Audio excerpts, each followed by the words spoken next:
driving this. Driving it, you are on air suspension. As I've mentioned before,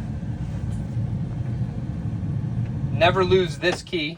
This key is super important. It's the only key we've got. I typically tend to leave this key always plugged in and keep the entire rig locked up. So now, as I said before, I need to make sure that it does a full cycle before I turn it back on. I'm going to run it. Now to drive. This is your transmission.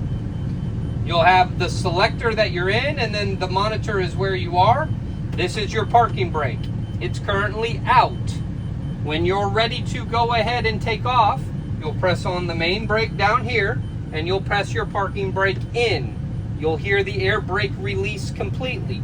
Keep it pushed down until you've heard all the air completely released. You need to push it down hard. When you're ready to drive, simply, it's already in neutral, just hit drive. As soon as it hits drive, you'll see this turn to D, and then when it's ready to go, you'll see this go to 1. So if I hit D, it'll give me a 6, and now I'm ready to drive. I've got my foot on the brake and it's not going anywhere. But now I want to get into neutral.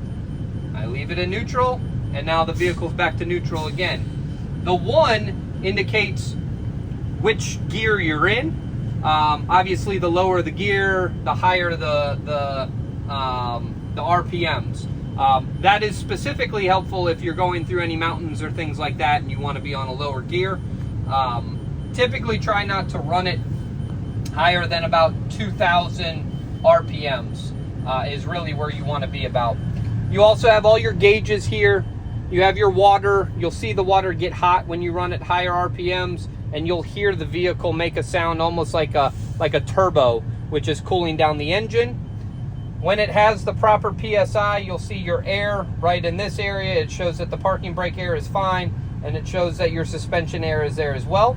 As I had mentioned before, there's your DEF green boxes. It currently has 3 of the 4 green boxes filled. When you receive it, it'll have all 4 filled. Your lights are on this side of the dash. To turn the lights on, simply click it up, and then you can click it down. Now, if you'd like to set any type of cruise control, this is your cruise control. Don't click off the speed control, and then you can increase and decrease. This is your turning signal and your windshield wiper blades. These are your your window controls. This is your mirror heat if it's really cold somewhere, and this is your lock. Your AC is pretty simple. You do have this, which is your tire pressure monitoring system. This is really nice to be able to follow. You should always be somewhere around 100 PSI to 110 PSI, and that'll fluctuate.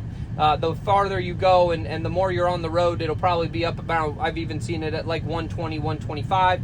And your temperature at the tires, they shouldn't get above 160 degrees. If they do, you may see it flashing red. You may have to stop for a little bit to let it cool down.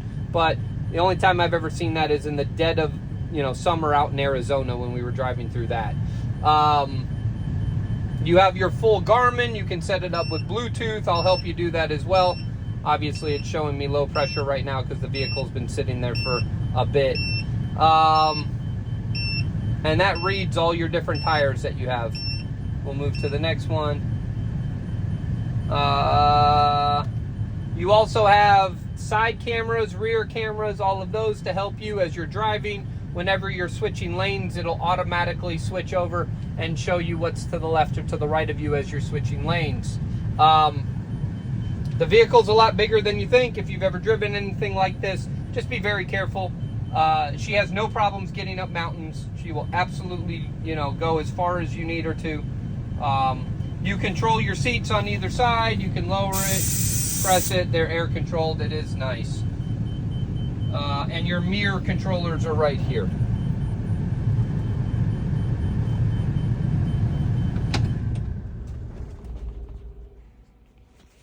And that's it.